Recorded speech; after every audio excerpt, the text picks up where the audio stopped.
किसी गांव में रामू नाम का एक व्यक्ति अपनी पत्नी के साथ रहता था। रामू फल बेचने का काम करता था। रामू की पत्नी सावित्री लोगों के कपड़े सिला करती थी। रामू और सावित्री का साधारण जीवन ठीक ठाक व्यतीत हो रहा था, परंतु उन्हें केवल एक ही दुख था कि उनकी कोई संतान नहीं थी। गांव के लोग सावित्री को बहुत ताने मारते थे। वह ताने सुन सुनकर बहुत दुखी होती थी और ईश्वर से कहती है, भगवान आप मुझसे किस बात का बदला ले रहे हैं? आप तो सब पर कृपा करते हैं, फिर मुझ अभागिन की भी सुन लीजिए प्रभु। रामू सदैव सावित्री को तसल्ली देता, अरे सावित्री धैर्य रख, ईश्वर ने जो लिखा है ना भाग में वही मिलेगा, इसलिए दुखी मत हुआ कर। परंतु सावित्री दिन रात संतान की चिंता में खोई रहती। सावन का माह आरंभ होने वाला ही था। सावित्री ने अपनी माँ के घर जाने का फैसला किया और रामू से कहा, सुनो जी, आज आप फल बेचकर जल्दी घर लौट आना। क्या हुआ?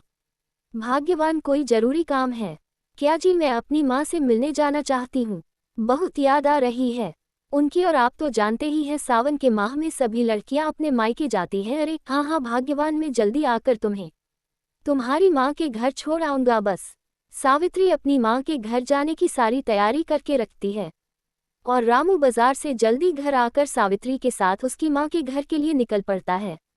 सावित्री के मायके में एक बहुत प्राचीन शिव मंदिर था। जब रामू सावित्री रास्ते में जा रहे थे तब वह शिवजी के मंदिर में दर्शन करने के लिए गए।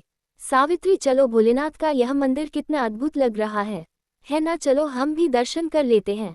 हाँ चलो, हर हर महादेव, बच्चा तुम्हारी सभी मनोकामनाएं पूर्ण करे महादेव, हर हर महादेव। रामू और सावित्री शिव जी के दर्शन करके सावित्री की माँ के घर पहुँच जाते हैं और दोनों शिव दर्शन पाकर एक अद्भुत शांति का अनुभव करते हैं। भोजन करके दोनों सो जाते हैं। प्रातः जब दोनों उठते हैं तो फिर सावित्री की माँ और भाई शिव मंदिर जाने के लिए तैयार हो जाते हैं। माँ, आप सब शिव मंदिर जा रहे हैं क्या? आप सब रोज मंदिर जाते हैं? बेटी, हम तो भोले बाबा का अभिषेक करके ही अपनी दिनचर्या शुरू करते हैं। तेरे पिता के जाने के बाद उन्हीं के आशीर्वाद से हमारा गुजारा चल रहा है। और तेरी भाभी तो हर साल सावन के सोमवार का व्रत करती है। सिखाओ माँ, मुझे भी यह व्रत करना सिखाओ।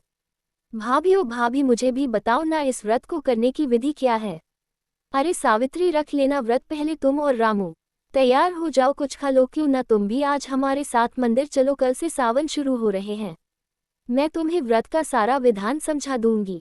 रामू और सावित्री एक बार फिर मंदिर पहुंच जाते हैं। दोनों सबके साथ भोले बाबा का अभिषेक करते हैं और भगवान भोलेनाथ के सावन के सोमवार के व्रत रखने का मन बना लेते हैं।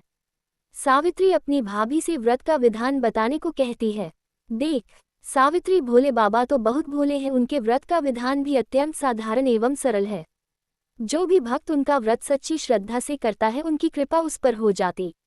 इस व्रत का कोई खास नियम नहीं है, किंतु यह आवश्यक है कि दिन रात में केवल एक ही समय भोजन करो और प्रातः व्रत आरंभ कर शिव पूजन एवं शिव कथा सुनो। यह व्रत सभी मनोकामनाओं को पूर्ण करने वाला है। भाभी, मैं इस व्रत को अवश्य करूंगी। सावित्री, मैं भी तुम्हारे साथ सावन के सोमवार का व्रत पूरे विधि विधान से करूंगा। क्या पता भोले बाबा हमारे भाग्य की रेखा पर तरस खाकर उसे बदल दे, हमें संतान का सुख मिल जाए। दोनों मिलकर सावन के पहले सोमवार का व्रत रखते हैं। दोनों ही भोले बाबा के मंदिर जाकर विधि विधान से पूजन करते हैं एवं शिव कथा का श्रवण करते हैं। वो प्रत्येक सोमवार ऐसे व्रत का निर्वाह करना प्रारंभ करते हैं और यही कामना करते हैं कि उन्हें एक संतान की प्राप्ति हो जाए। दोनों के भक्ति भाव देखकर पार्वती जी शिव जी से कहती हैं, स्वामी, ये दोनों आपकी भक्ति कितनी श्रद्धा से कर रहे हैं, आपको इनकी मनोकामना पूर्ण करनी चाहिए। तभी वहां नारद मुनि आ जाते हैं और कहते हैं, नारायण नारायण। माँ पार्वती और भोले बाबा को नारद का प्रणाम कहो। नारद, कैसे आना हुआ? नारायण नारायण प्रभु, मैं आपकी आज्ञा से सावित्री और रामू की परीक्षा लेना चाहता हूँ।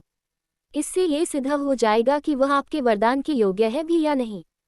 हाँ प्रभु, अगर नारद मुनि आपके भक्तों की परीक्षा लेना चाहते हैं तो ठीक है। नारद मुनि सावित्री और रामू की परीक्षा लेने के लिए पृथ्वी पर पहुंच जाते हैं। रामू और सावित्री का सावन का आखिरी व्रत होता है। दोनों पति पत्नी अपने व्रत का उद्यापन करने मंदिर जा रहे होते हैं और नारद मुनि एक ऋषि के भेष में उनसे मिलने पहुंच जाते हैं। अरे सावित्री और रामू, कहाँ जा रहे हो भाई? अरे उस वैरागी को मनाने मत जाओ, तुम्हें कुछ प्राप्त नहीं होगा।